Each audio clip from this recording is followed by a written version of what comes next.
নিত্যপণ্যের মূল্য বৃদ্ধির দৌড়ে হাঁপিয়ে উঠছেন ক্রেতা। এর মধ্যে ফের অস্থির ডিমের বাজার।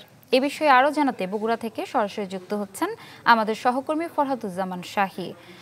ফরহাদ, আজ ডিমের বাজার দর কেমন দেখছেন?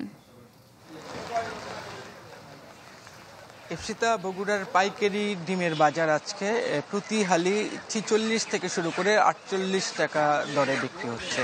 আর খুচরা বাজার যদি বলি, সেটা ৫০ থেকে শুরু করে গ্রাম অঞ্চলে সেটা ৫২ টাকা পর্যন্ত বিক্রি হচ্ছে। ব্রয়লার লাল মুরগির ডিম যেটা, সেটা। তবে ব্রয়লার সাদা মুরগির ডিম কিন্তু আজকে বাজারে কোনো দোকানেই আমাদের চোখে পড়েনি। সেটাও প্রায় ব্রয়লার সাদা যে ডিমটা, সেটাও ৪৫ থেকে ৪৬ টাকা পাইকারিতে বিক্রি হয় এবং কখনো কখনো সেটা ৪৭-৪৮ টাকা পর্যন্ত খুচরাতে বিক্রি হচ্ছে। একই সাথে যদি বলি হাঁসের ডিম, সেটা আজকে ৭০ টাকা হালিতে বিক্রি হচ্ছে।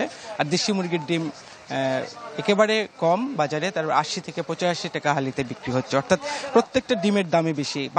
আজ থেকে সপ্তাহখানেক আগেও কিন্তু বগুড়ায় এই ব্রয়লার লাল মুরগি ৪০ টাকা হালিতে ১ মাস ধরে বিক্রি হয়েছে। সেটা হঠাৎ করে দাম বৃদ্ধির যে কারণটা, সপ্তাহখানিক ধরে দাম বাড়ছে। ৪০ থেকে ৪২ থেকে ৪৫, ৪৬ টাকা এবং ৪৭ টাকা ধরে পাইকারিতে বিক্রি হচ্ছে। ব্যবসায়ীরা যেটা বলছেন যে মাঝখানের যে তীব্র গরম, এই গরমের ফলে অনেকগুলো মুরগির খামার বন্ধ হয়ে গেছে। খামারিরা বিভিন্ন ধরনের দ্রব্য, মুরগির যে খাবার, সে খাবারের দামও বৃদ্ধি পেয়েছে। এর জন্য কিন্তু অনেকগুলো খামার বন্ধ হয়ে গেছে।